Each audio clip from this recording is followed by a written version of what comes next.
Good morning, everyone. Welcome to Civil Daily platform.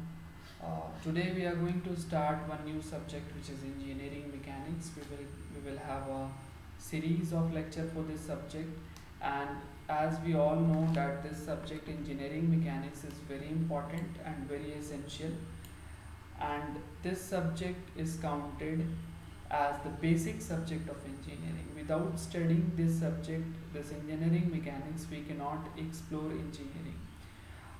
In all streams of engineering, from mechanical engineering to electrical engineering, civil engineering, and mining engineering, in all the core branches of engineering, this subject is taught um, either in first semester if you are doing BTech, if you are pursuing BTech, or in third semester if you are pursuing diploma in engineering. So somehow the subject is very important, and if you want to understand its importance, then you can understand it like you cannot explore different core subjects of your own branch. Like if you cannot study theory of machine, you cannot study strength of material, you cannot study basic your advanced papers without studying this basic paper, engineering mechanics. So what we study, what are the things we have in this particular subject? We study about force, we study about friction, we study about equilibrium condition, we study about shear force and bending moment, we study about properties of material. So these are some basic things which is taught here. We study here about moment. So we will see these things in details, and the syllabus, what I will give you, the lecture series will come according to the syllabus of JUT Raji, and this syllabus you can download by following the link which is given in the description box below. So just go with the link, and you can download the syllabus. And as today's introduction class, so we will have introduction about basic concept of this engineering mechanics, introduction to engineering mechanics, rigid bodies, basic and derived units, kinetics and kinematics, scalar and vector quantities, system of units, international system of unit, that is SI unit. So these are the things what we will cover today. Going with the definition of engineering mechanics, could you say that this engineering mechanics is nothing but science? Somehow science has a broad definition. Everyone defines science by their own ways. A person who has not studied yet, who has not even related to science, who they think science is a very complex portion of study, or the things which cannot be understood or cannot be easily understood, we say is science. For a businessman, science is nothing but it is about innovation, to put something new for our society, which will give prosperity and benefit to the country. But what is science? If in a single line we want to define science, then science may be defined as the growth of idea through observation and experimentation. To explore, to get something new, we must have two things. First is observation, second is experimentation. Without doing observation, without having experimentation, we cannot have a growth of idea. So this is about science. I am defining you science because somehow engineering mechanics belongs to science. In class 10th you have studied science, and you had three branches of science. First is chemistry, second is physics, and third is biology. So science is a very broad portion, is a very broad area. Everything related to this physics, chemistry, and biology, everything related to us, all around us, belongs to science. But we are going to study engineering mechanics, so somehow we will have to understand how this engineering mechanics is related to science. If we talk about applied science, then the branch of science which coordinates the research work for practical utility and service of mankind is known as applied science. If we use this science and doing research for the practical utility, for the service of public, for providing facility, for finding something new, then it is known as applied science. And what is engineering mechanics? Engineering mechanics is the branch of science, is the branch of applied science basically, which deals with the laws and principle of mechanics along with their application to engineering problem. As a matter of fact, knowledge of engineering mechanics is very essential for engineering, for engineer in planning, designing and construction of various types of structure. So somehow engineering mechanics can be defined as the branch of what? The branch of applied science, okay, which deals with what? Which deals with laws and principle of mechanics, okay, along with their application to engineering problem. So what we do in engineering mechanics, basically it is a branch of applied science, and here we deal with the laws and principle of mechanics along with the application to engineering problem. So this is about engineering mechanics and its definition. If we will go ahead with the history of engineering mechanics, then we must have idea that how this engineering mechanics came into existence. So it is believed that the word mechanics was coined by a Greek philosopher, Aristotle. He used this word for the problem of lever and concept of center of gravity. So this term engineering mechanics, basically the term mechanics was initially came into existence by a Greek philosopher, Aristotle, right? So it is about the basic term, the basic idea about term in mechanics. And if we understand then that when first mathematical concept of this subject was developed, so it was developed by Archimedes. So I think you have already idea about this scientist Archimedes, who said once eureka eureka after finding the concept of buoyancy. And if you want to study, if you want to hear that story in details, then you can search about Archimedes on YouTube also, or I will provide you a link for this um, for that video also in the description box.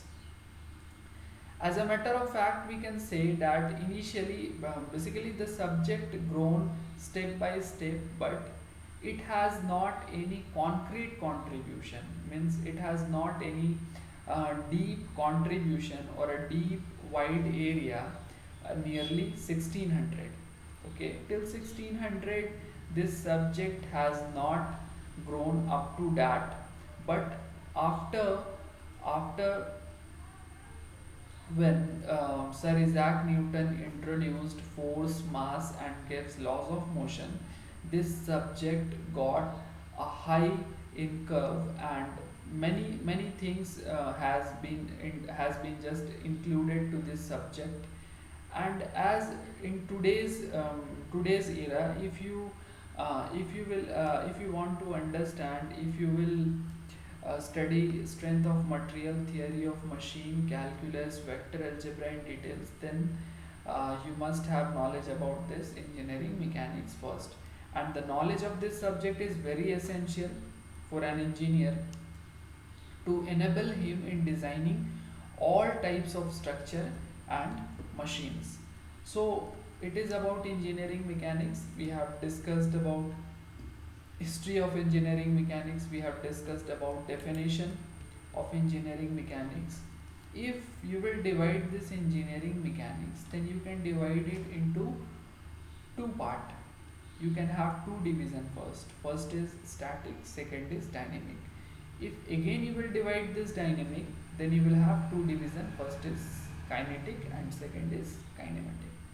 So until and unless you will not divide, you will not learn things easily. As Britishers said, divide and rule. So you also divide everything and rule on it, rule on the subject. Okay. So now we will understand what is static, what is dynamic, what is kinetic, and what is kinematic. But before understanding, uh, to these things, let me draw one diagram on on your screen so that I can give you proper idea about this static, dynamic, kinetics and kinematics. Okay, on your screen you can see that we are having a cube, but here it is in the form of square because I am showing you its front view. Okay, so you are having a cube, and cube is in static condition, it is not moving, it is in static condition, it is at rest now, and some force has been applied to it. Some force has been applied to it. Suppose we have applied a force P on it.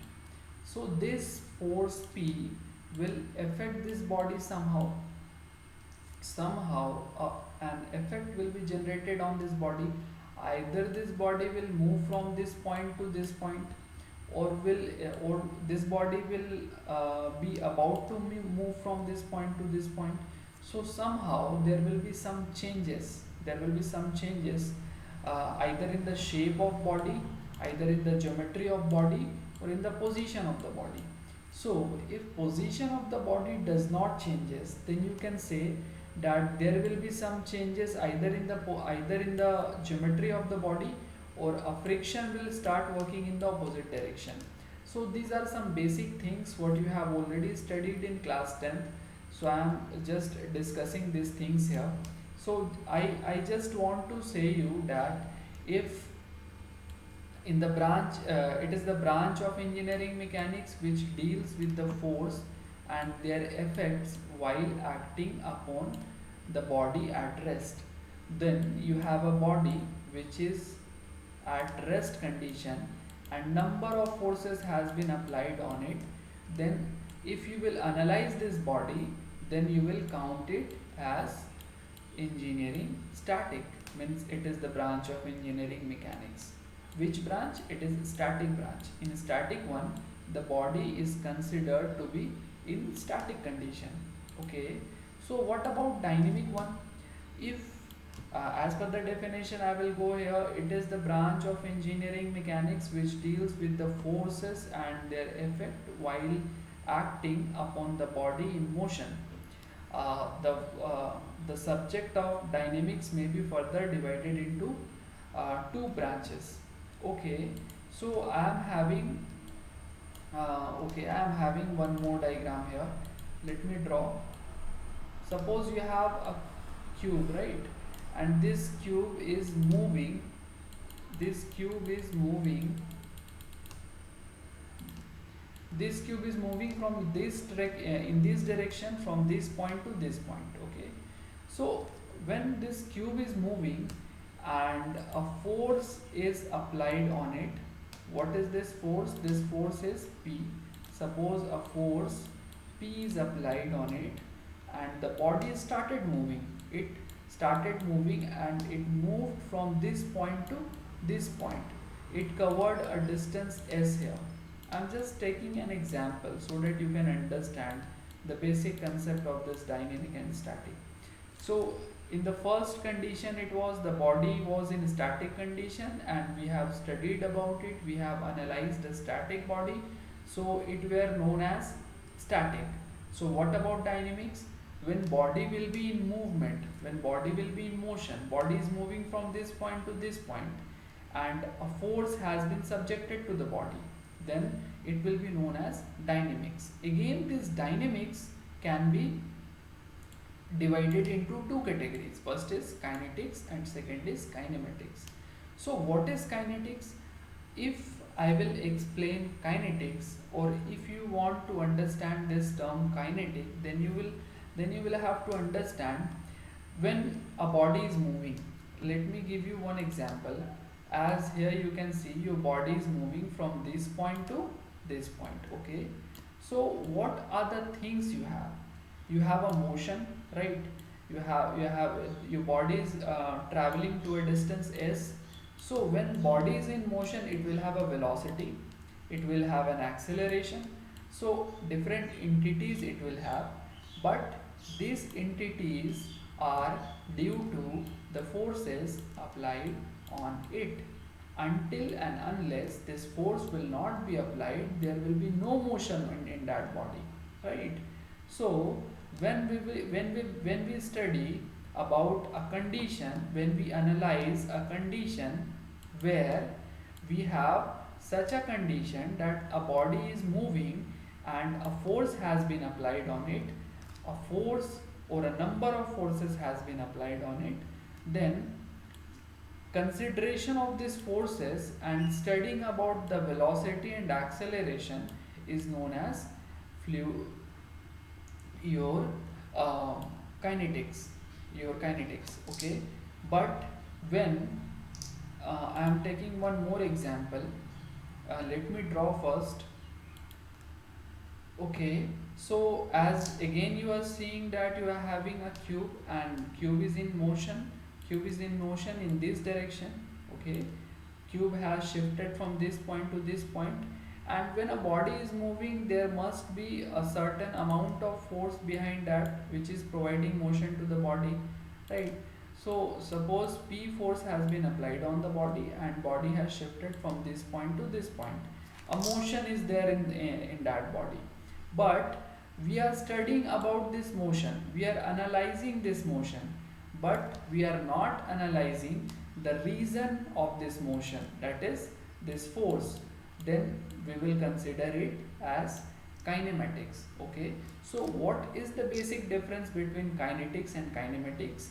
Both are the analysis of body in dynamic condition, in movement, but when this force will be considered, when force will be considered and motion of the body will be considered, both will be considered, then it will be counted as kinetics. And if the reason of motion, that is force, obviously here you will get that the reason of this motion is force, and if force will not be considered and only motion will be studied, that is acceleration and velocity will be studied, then it is known as kinematics. So this is the basic difference between kinetics and kinematics. So it was about division of engineering mechanics. We can divide engineering mechanics in such a way that we will have static, dynamic, and again dynamic can be divided into two categories. Okay. If we discuss about body or subject, so anything in engineering mechanics on which force is applied or on which a system which is basically analyzed is known as body or subject, okay. Suppose we have a cube, we are studying about a cube and different forces has been applied on it. So what is our body here? Our body is this one, our body is this cube will be considered a body. So a body can have of two types, first is rigid body and second is deformable body. So what is rigid one and what is deformable one, we will study, we will understand it here. If we say that a body is rigid, a body is only rigid if it do not undergoes any changes in geometry, size and shape under the action of force and moment, okay. I am just giving you one example with force. Suppose we have a body like this as I am showing you on your screen, and we have applied a force here, P, okay. We are pushing this body from this particular point P in this direction, and the body is rigidly fixed through its bottom, okay. So what will happen? The body will have a change in its shape, right? We can have basic idea about it. Already we can understand about material. We see this kind of all types of material in our day-to-day life. So basically what will happen, if you apply a force P here, then your body will deform, okay. So somehow a body will be known as rigid body only when its geometry and its size, its shape and these things will not be changed under any force or movement, then it will be known as rigid body. What about deformable body? So this one is deformable body, which is on your screen. So I have applied a force P, but after applying the force P, what happened? Your body has got deformed. So again, deformable bodies can have of two types. First is elastic body, second is non-elastic body. We will discuss about this elastic body and non-elastic body in details when we will study chapter number 7. Chapter number 7 means strength of material and properties of material. But for a little bit of introduction of this elastic and non-elastic body, suppose you are having a body or a mass of length. I am just drawing one more diagram so that you can understand it. Okay, so you have a circular cylindrical diagram on your screen. A cylindrical bar you have, I am just considering, and you are applying a force P, equal and opposite pull you are applying on this body. Then what will happen? In general way, we can say that there will be an elongation in the body, means the body will get elongated, the length of the bar will get elongated, right? These things we can go with this, we can say these things from our basic concept, that if force P will be applied on this particular body, then this body will get elongated, means the length of the body is L, then it will be something more than L. Okay, so after elongation, if we remove this force, then if the body will regain its original size, its original shape, then it is known as elastic body. And if it does not gain its original shape, then it is known as non-elastic body. For understanding this elastic and non-elastic body, we can have one more example of rubber. Have you ever seen a piece of rubber bar like this? When we push this rubber bar from both this direction, what happens? Its length gets elongated. But when this pull is removed, then what happens? It comes to its original size. So this is about elongation. We will discuss about it in details in strength of material chapter, which is chapter number 7. But here we are about to discuss body or subject, which is of two types. First is rigid body, second is deformable body. A body is rigid only when any force, any moment you apply on it, but it has no change in its shape, in its size, in its geometry. So it will be unchanged after applying force or moment or anything you apply on that body, but there will be no change. So it will be counted as rigid body, but if there will be a change, it will be counted as deformable body. So it was the basic classification of material. And one more thing I will conclude here, that in engineering mechanics, the body is basically considered as a rigid body. All the bodies where we study, where force is applied on it, so these bodies are basically considered as rigid body for our mathematical for our for a mathematical ease. Okay, so now if we go with the unit system, so first of all, let me introduce why unit is important.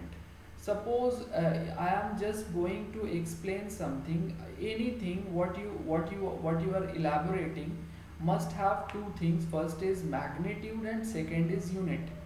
Okay, so if you want to describe the amount of water filled in a gallon, so what you need the magnitude of water, means either 10 liter or 20 liter, how much water has been filled up. So if you will say just 10, then no one will understand that how much water has been filled up in that particular gallon.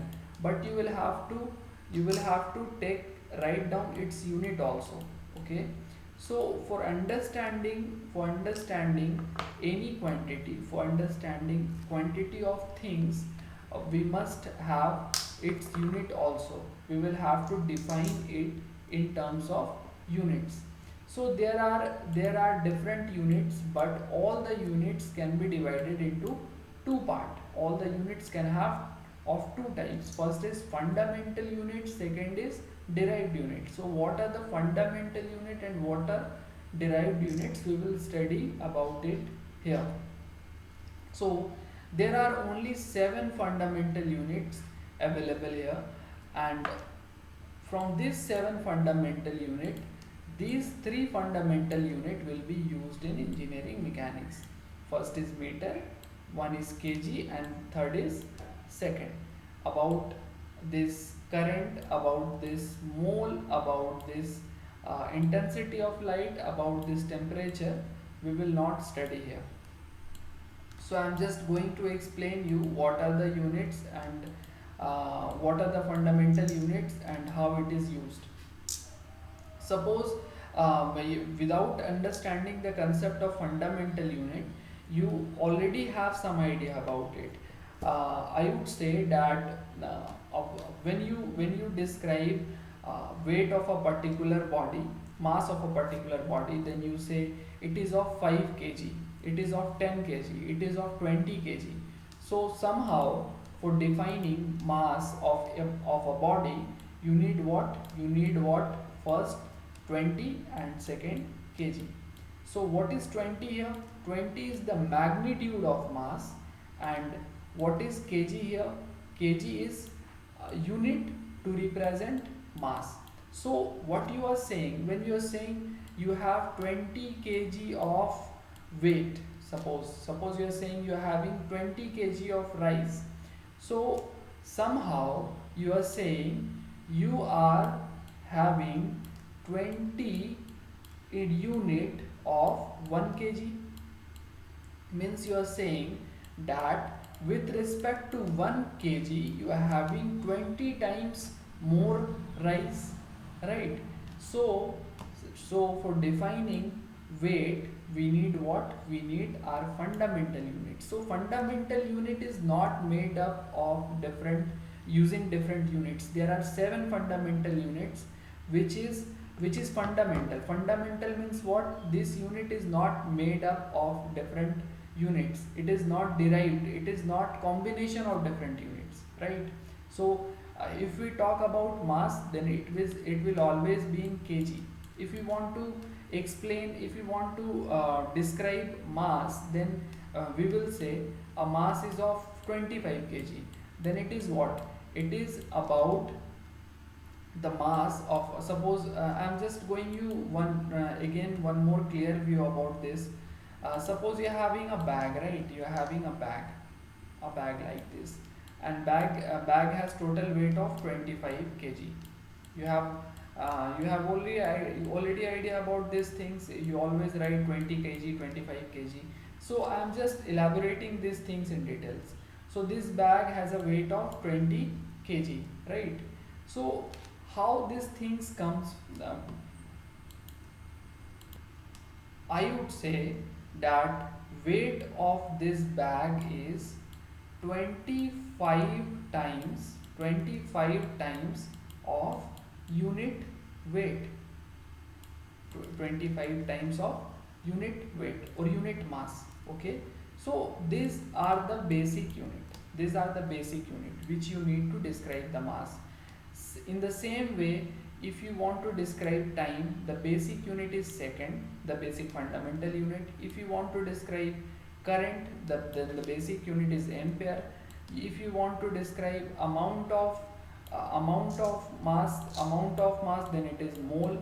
If you want to describe length, then it is meter. If you want to describe temperature, then it is Kelvin. If you want to describe intensity of light, then it is candela. So we have 7 basic unit, and for measuring angle we have 2 more units, which is known as, they are also fundamental unit, which is radian and steradian. Okay, so here it is in the form of table. You can see for describing length, what is its unit? It is meter, and symbol for this meter is m, small m. For mass it is kg, kilogram, and symbol for this is kg. For time it is second, and represented it by s. For electric current it is ampere, and represented here by capital A. For temperature it is Kelvin, represented by capital K. Luminous intensity or intensity of light, it is candela, and represented here by CD. Amount of substance is by mole, and here it is written MOL. Okay, and for plane angle it is radian, and for solid angle it is steradian. So there are 7 fundamental units, but all these 7 fundamental units is not being used in this engineering mechanics. We have only 3 units needed to understand, to solve numerical, to understand the concept of engineering mechanics, which is length, mass, and time. Okay, if we go with derived unit, what is derived unit? Then all the units except these 7 units are derived units. Suppose you are talking about velocity. So what is velocity? Or you are talking about speed and velocity, both are same, but one is vector and another one is scalar. So if you are talking about velocity, so what is velocity? It is displacement by time. Okay, and as you know that displacement is measured in terms of meter and time is measured in terms of second. So this one is what?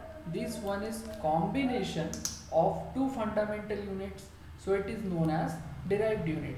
And for derived unit you have a different derived unit on your screen, you can see, and the concept of all these derived units are same. By using formula, we just combine 2 basic quantity to find one derived unit. Velocity, it is meter per second. Acceleration, it is meter per second square.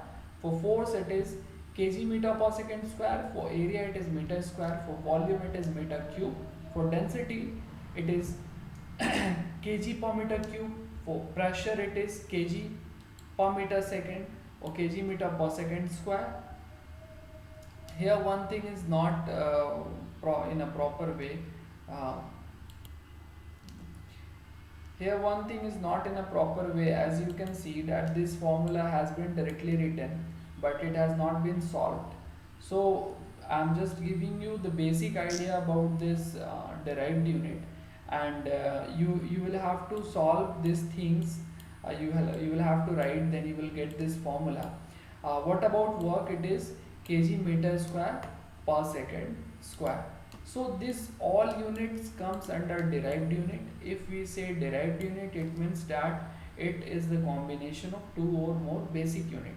And one more thing you can see, as I have already explained, that in engineering mechanics only you need for length it is meter, for mass it is kg, and for time it is second, and rest 4 units will not be used in engineering mechanics, because we are not going to discuss about temperature here, we are not going to discuss about intensity of light, amount of mass. These things is not going to be discussed here. Only we are discussing about motion, about about motion of the body. We are going to analyze force, we are going to analyze different condition, different entities. So these entities will not get affected by luminous intensity somehow. So we have only 3 basic units will be used in engineering mechanics. Okay, so going ahead, we have one more table which is very important. I think you all have idea about this table, but again I have put this table here, so you will have basic idea about it. This is about representation of quantities in terms of tenth. As you know, 10 to the power 0 is equal to what? It is equal to 1 na? So 10 to the power 0 is equal to 1, which is known as meter. Okay, if I say 10 to the power 0 is equal to meter, then you can go ahead. 10 to the power 1 is equal to decameter, 10 to the power 2 is equal to hectometer, 10 to the power 3 is equal to kilo. In terms of meter, if I will say, if in terms of weight I will say, then it will be 10 in it will be multiplied by 10 to the power 3. So there is no relation. I am just going to explain you power in terms of their prefix and their abbreviation. So something, if there is some quantity which is which is having very high magnitude and having 10 to the power 12 in their standard form, then we can use tera. In that case we can use T as abbreviation. So I'm just taking length as an example to explain this table here. So if there will be 10 to the power 0, then it will be known as 1 meter. 10 to the power 1, then it will be known as decameter. 10 to the power 2, then it will be hectometer. 10 to the power 3 will be kilometer. 10 to the power 6 megameter.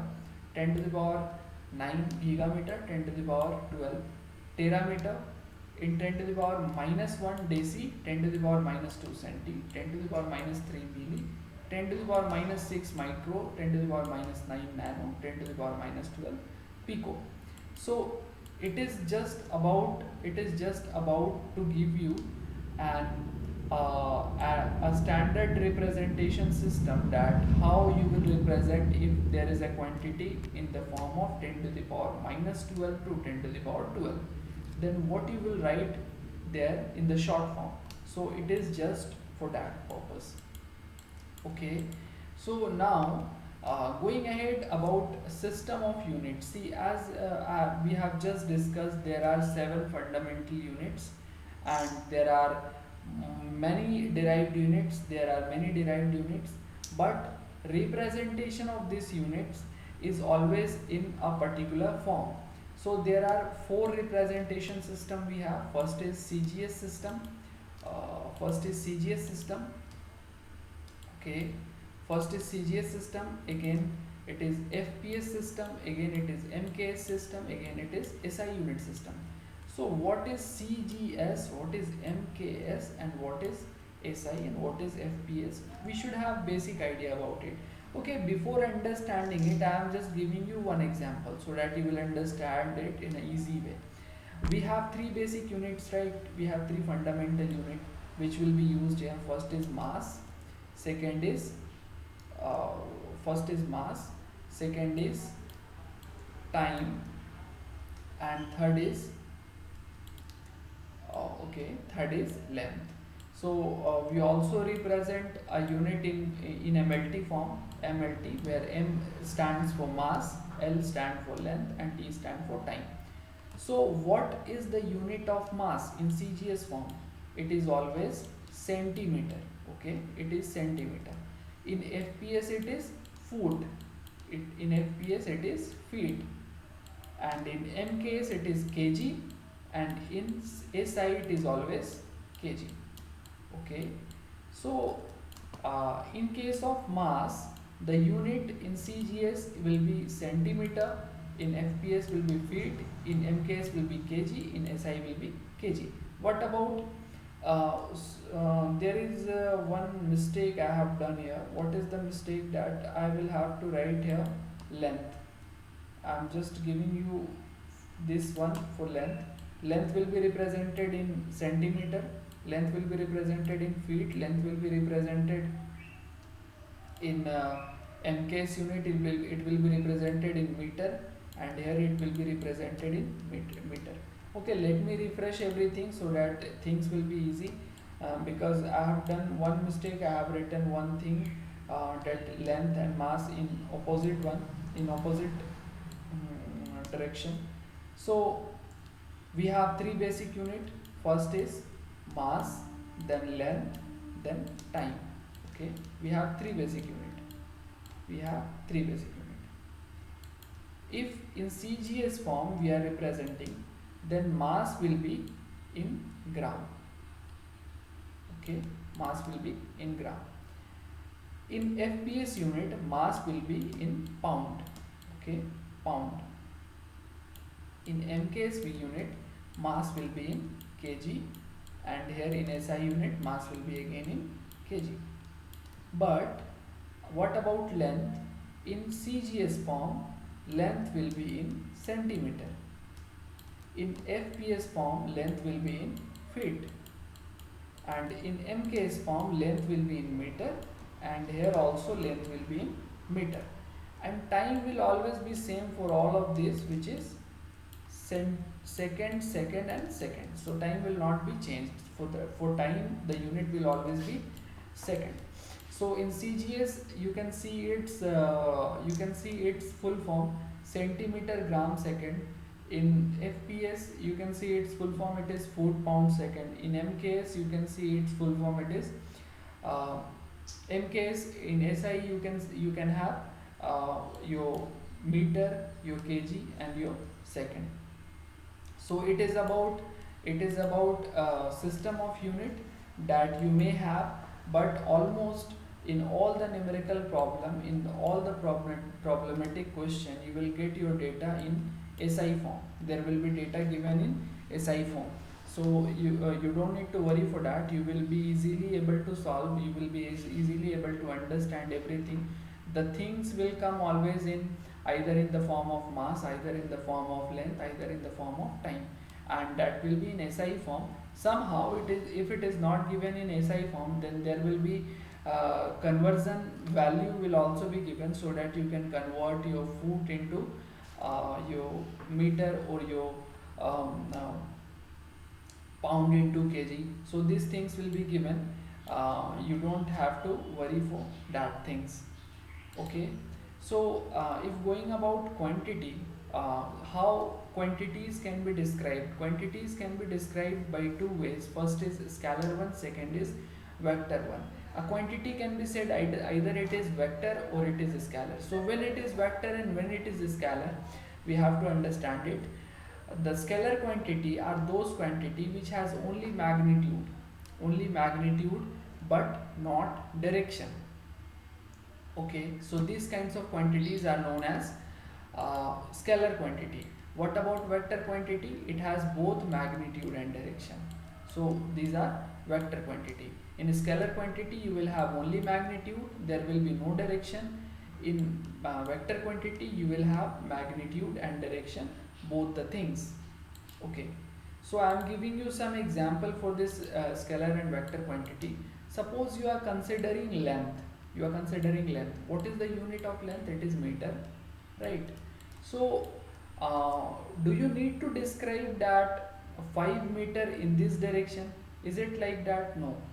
Meter or length is always a scalar quantity. There is no need to describe the direction of length. There is no direction of length. There is no direction of mass. Okay, there is no direction of time.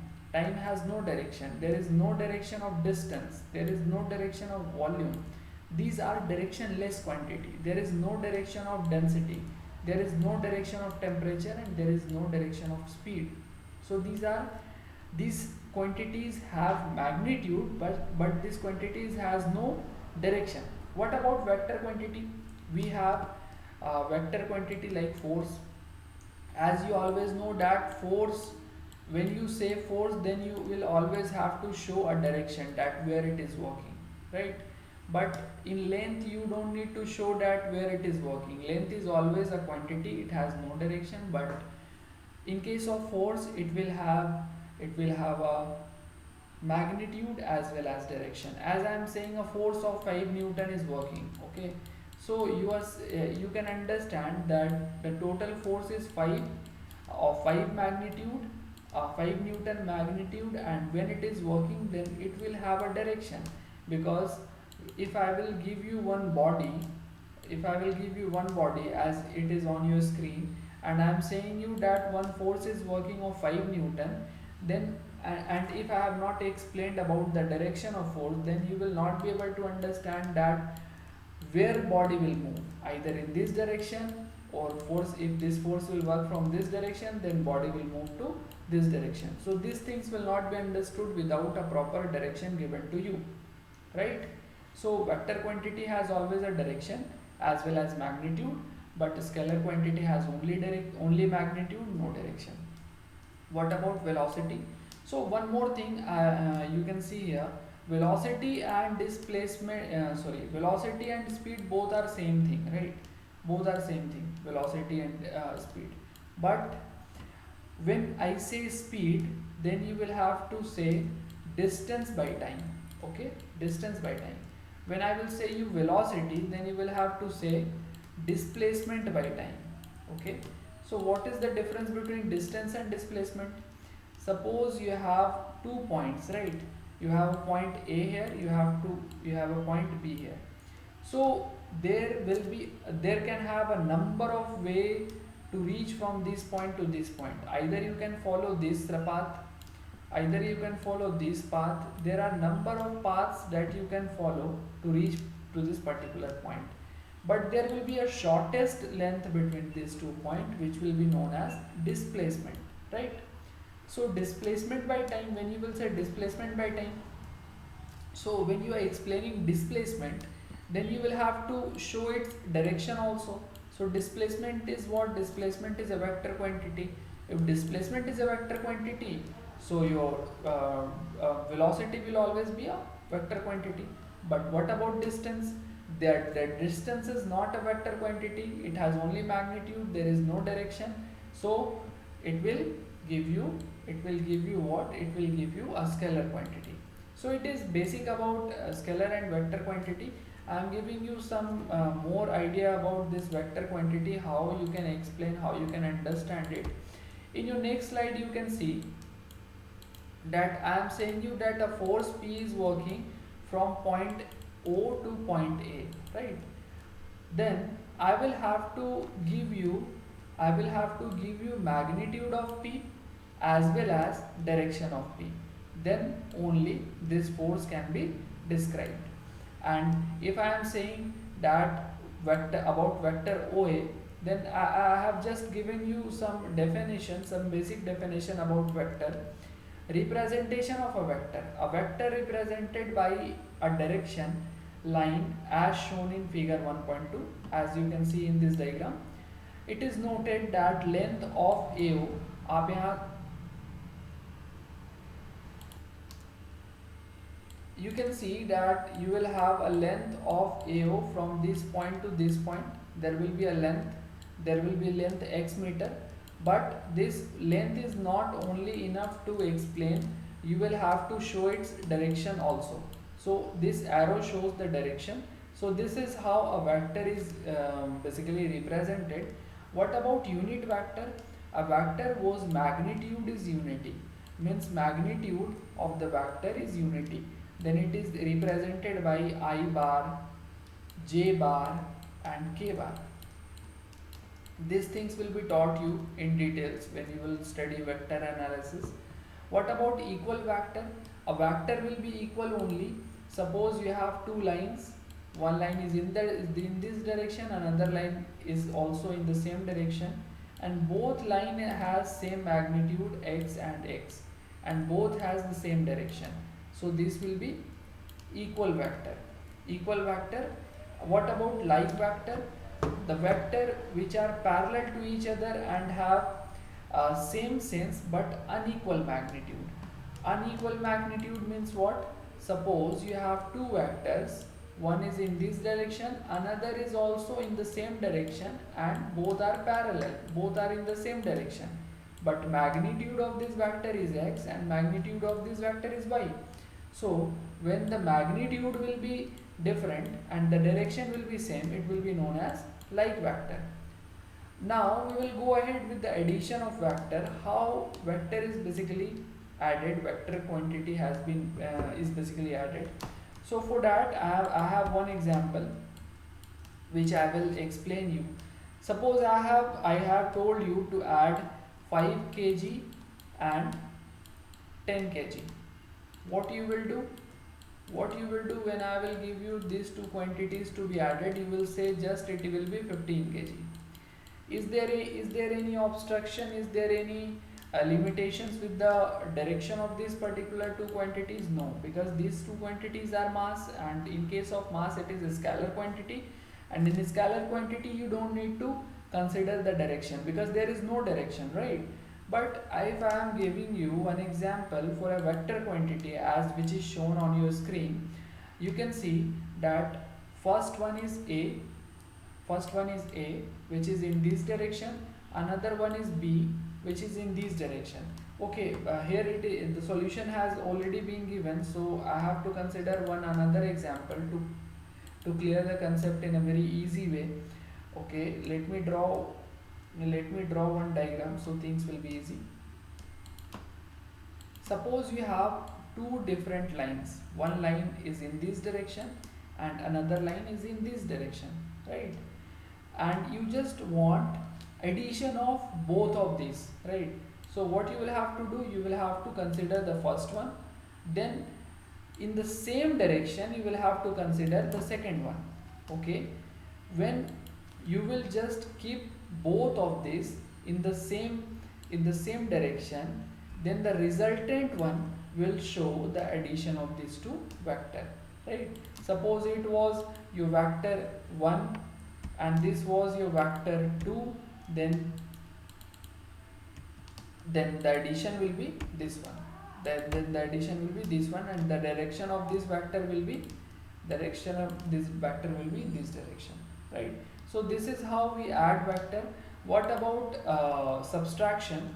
For the subtraction of two vectors, what you have to do, you have to just suppose you have two vectors like this, and you have given one vector in this direction, one vector in this direction, and after putting both this vector in different directions, if you will just draw the another side which is open, then it will show what? It will show the subtraction of this vector, means a minus b. Okay, we will solve more and more examples in the next lecture about this vector, about this addition of vector, about this subtraction of vector. We will go ahead with the number of solution of these vectors in the next lecture. So it was all about today. We have studied engineering mechanics, we have studied its definition, then we have studied about history of engineering mechanics, we have divided engineering mechanics, we have found what is static, we have found what is dynamic, then we have found what is kinetic, kinematic. Again we have we have understood difference between a rigid body and deformable body.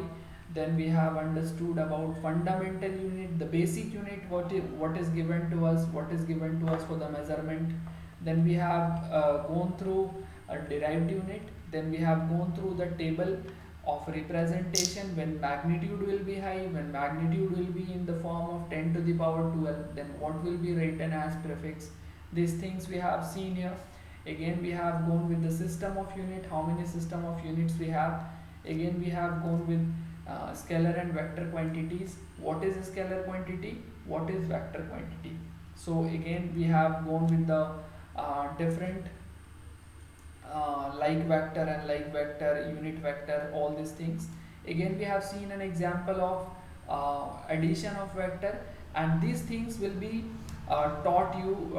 I will teach these things in very details, because when we will solve polygon theorem, polygon resolution of forces through triangles in the form of vector, then these things will be repeated again. So I have just given you introduction about the addition of vectors, and it was all about today. If you like the video, then like it, subscribe it, share the channel with your friends, and press the bell icon for notification purpose. And one more thing, number of lectures will be provided you here. After the completion of chapter, you will get number of problems from exercise, objective questions, each and everything, because studying a subject is very easy, but if you want to clear your concept, you will have to solve number of questions, number of numericals, which is very important to clear all your concept in a particular subject. So thank you so much for being here for such a long time. It is already 54 minutes and 12 seconds. So it was so long. Thank you so much for today, and we will go ahead with the next lecture from tomorrow. Thank you.